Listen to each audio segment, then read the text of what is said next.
अञा ताईं अखियुनि मां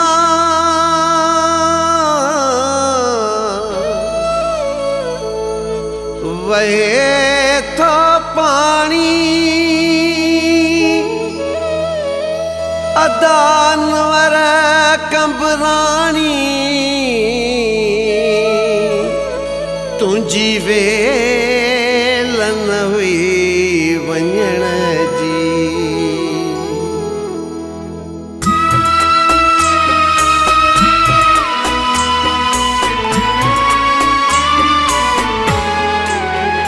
तुंहिंजी कहिड़ी ॻाल्हि कजे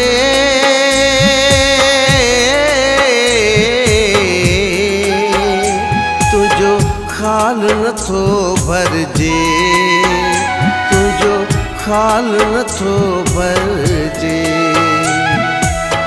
वाह जो हुए तूं सिंध जो शाइर ॿियो न थींदो कंबराणी अनवर मूंखे नथो को सुझे तुंहिंजो ख़्याल नथो भरिजे, तुंहिंजो ख़्याल नथो भरिजे।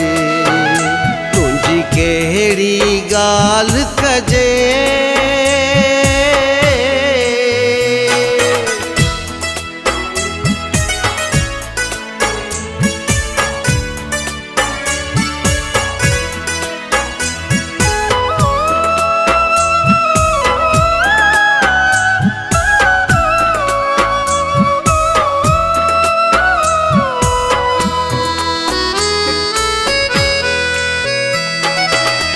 काछे में बचपन तो गुज़ारियो हिक जहिड़न सां मालड़ो चारियो है।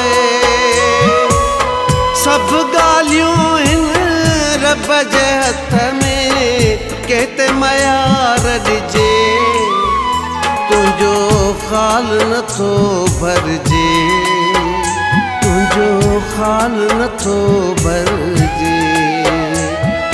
कहिड़ी ॻाल्हि कजे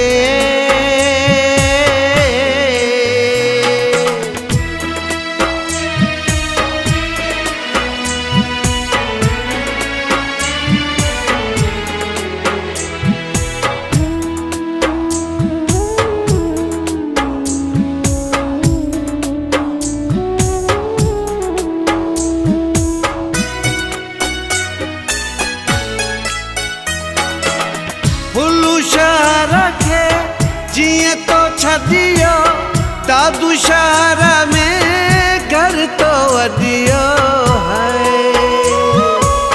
गानू ॿधई उस्ताद बुखारी महिनत तुंहिंजी मञिजे तुंहिंजो ख़्याल नथो भरिजे, तुंहिंजो ख़्याल नथो भरिजे।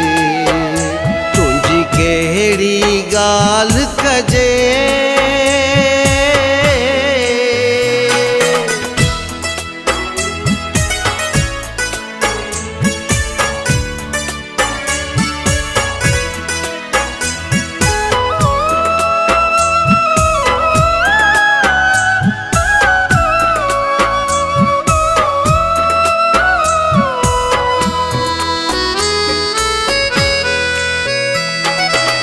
शाइरीअ में तो पाण मञायो तोखे सुठनि फनकारनि ॻायो है।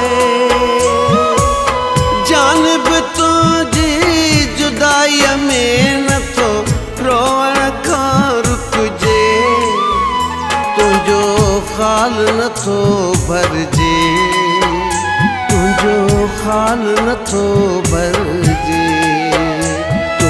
कहिड़ी ॻाल्हि कजे